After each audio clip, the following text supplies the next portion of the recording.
Hey guys, my name's Addie, and these are my 5.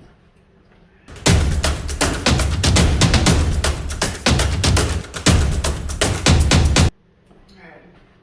Hey guys, I'm going to show you a few of my favorite supplemental exercises that you can do for volleyball training at home. As you can see, this is a totally random gym setting, but not typical. This is, it's what I got today.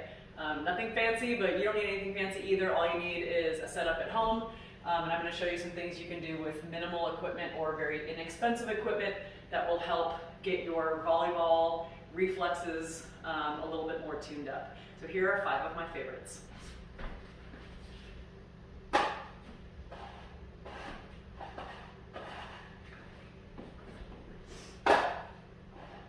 Speed skaters. Speed skaters are good for hip explosion and balance.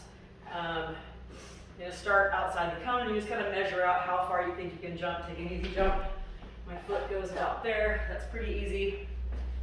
I can go a little further. Now I'm driving from this hip while my knee and my toe are 90 degrees balanced on top of each other. And you push and land here. Push here. And land here. Push. Push.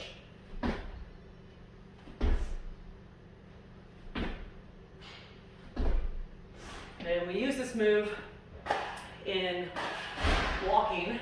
I was a middle in college, and I find that a lot of blockers, when they go to block on the net, they turn and put their foot right back down where they started, and they can't get all the way out to the pin or the outside blockers. So if we're working on that speed skater and we transfer the speed skating move and the power from that hip to go, now we're in a better blocking position. We also use that hip explosion for transitions off the net. So you're blocking along the net and getting off blocker defense. Push, right here. So there's a lot of sideways lateral movement that requires hip power. And I find a lot of young players don't have access to that because they haven't been training it properly. So I like to have them do that at home if they can, because all they need are backpacks or pillows or a book to mark where they can get their jump width to.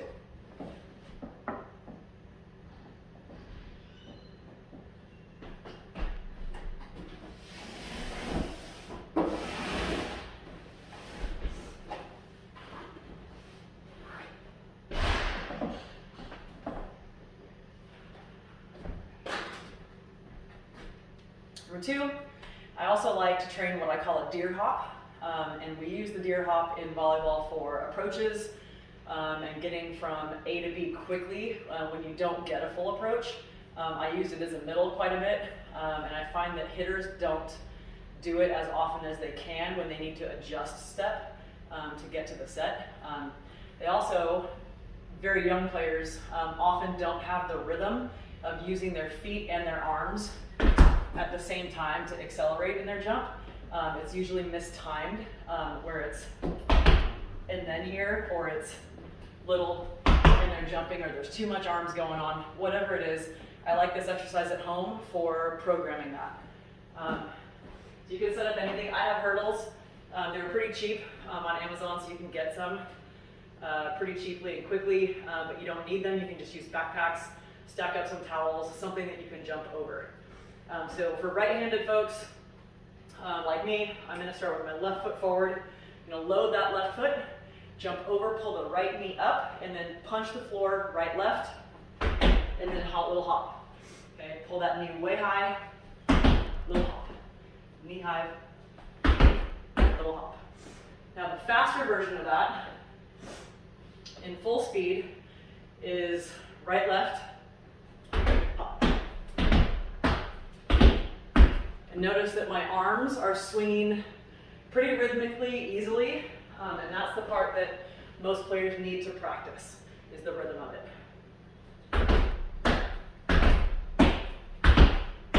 It also makes it so that you are able to gather in the air, so you're preloading your legs to jump, as opposed to jumping like that. You're trying to load your legs right here. You can pop off the ground. I will often transition that drill to a multi-direction drill because a lot of times hitters need to transition, particularly middle blockers, but sometimes outsides, where again they don't get an approach and they have to quick step and be up and available anyway, and they may not get a full approach. So I would transition that into a lateral and backwards deer hop so that you're learning to jump and gather and load in the air when you don't have an approach.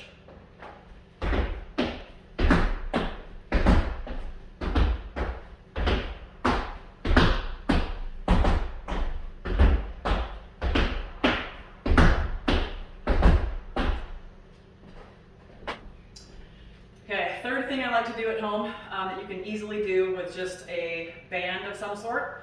You can get these bands online or Target, Walmart, anywhere. We'll have exercise bands for pretty cheap, under $15. You want a resistance that provides enough pull that you have to kind of work through it, and you can do it controlled, but you don't want it so heavy that you can't get through the motion. So I'm going to use this to go through the arm swing or your serving motion, and this really helps the muscles train to accelerate through the hitting and serving motion. So what I'm going to do is you can take this and pin it into a door so that it doesn't pop off. I'm going to loop it around this thing. There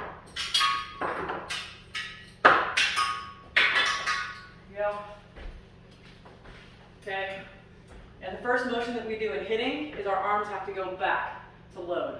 Then they come forward, then they come open, and then we go through the arm swing. So we're going to take that step by step with some resistance. The first thing to do is go back. You're going to get it to where you're level, and you're going to pull straight back and hold.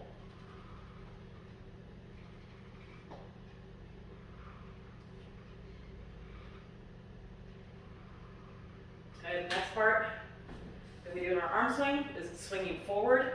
So I'm going to take this band and I'm going to reach all the way out forward. Not going to go higher than my shoulders because we don't need to.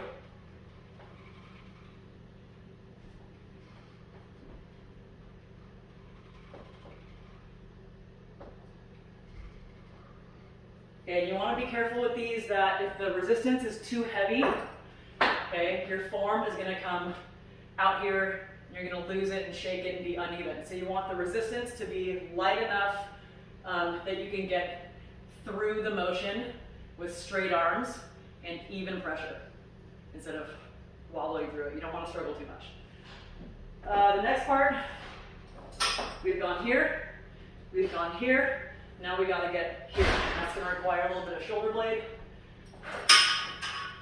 So I'm going to step on this about the middle here, and I'm going to pull it open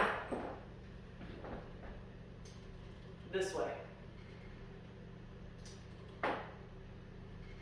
Okay, so I'm squeezing in my shoulder blade and pulling this handle straight back.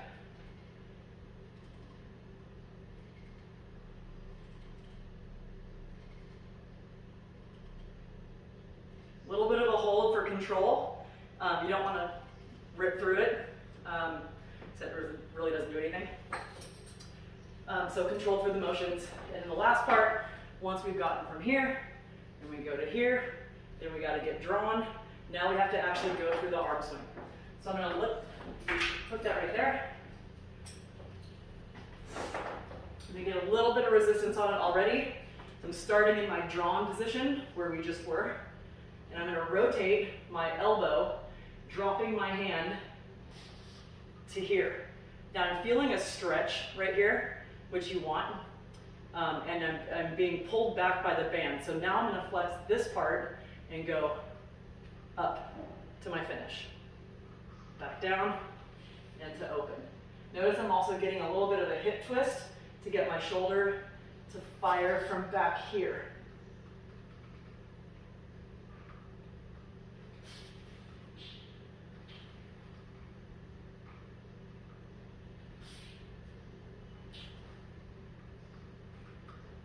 Now again, if there's too much resistance, you're gonna drop the elbow down here, up to there.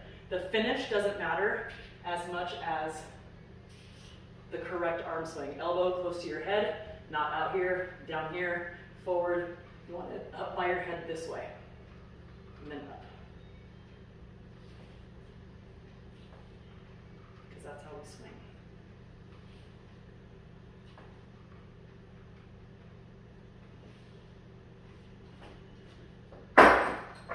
And make sure full arm swing.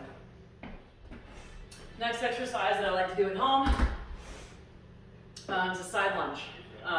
And most people will do a side lunge here, which is fine. You need some leg strength. That's good for leg strength. I like to do it with my chest down, because as a libero, I play here with my chest down. So when I take a step, my chest often goes here, and this isn't natural if you're training to do it here. And we don't want to dig like this. I want to dig closer to here. So we're going to do side lunges at home. When you do the side lunges, again, bringing your chest, even if it's forward, bringing your chest down. So you're here. And to the right, to the left.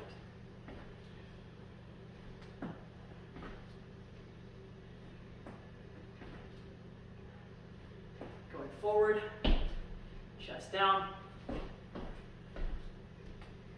chest down. That gets you closer to the floor, so it's easier to roll. I find that it's really hard to teach some players, young players, to be comfortable with going to the floor, and part of the reason is because they're really far from it. So when they step, they're here, and if I'm here to the floor, that's a long way, and it's probably going to hurt a little bit. But if I'm here to the floor, I'm closer to it. It makes it easier to push off. But you need the leg strength and the core strength to hold you there. So that's where this exercise will come into play and help you.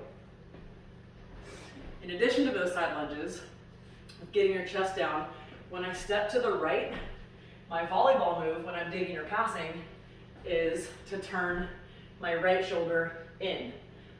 So when I just try to train myself that when I step to the right, my right shoulder goes up so that I can turn the ball here. So step, side lunge. My chest is sort of down here, right shoulder's up, and pressing here. And to the left. Left shoulder goes up. Left shoulder goes up. Left shoulder goes up.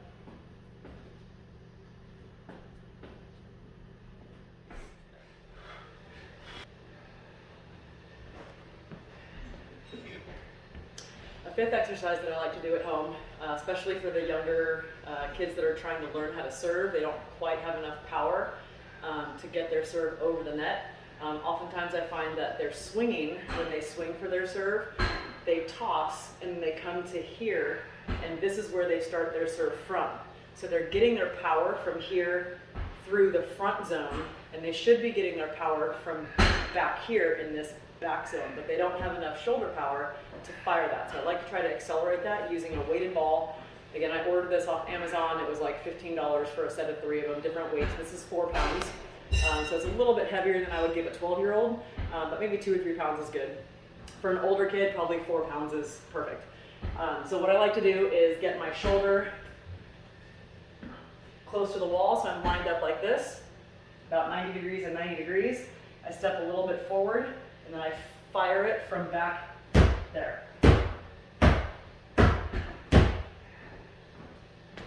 Close to the wall, 90-90.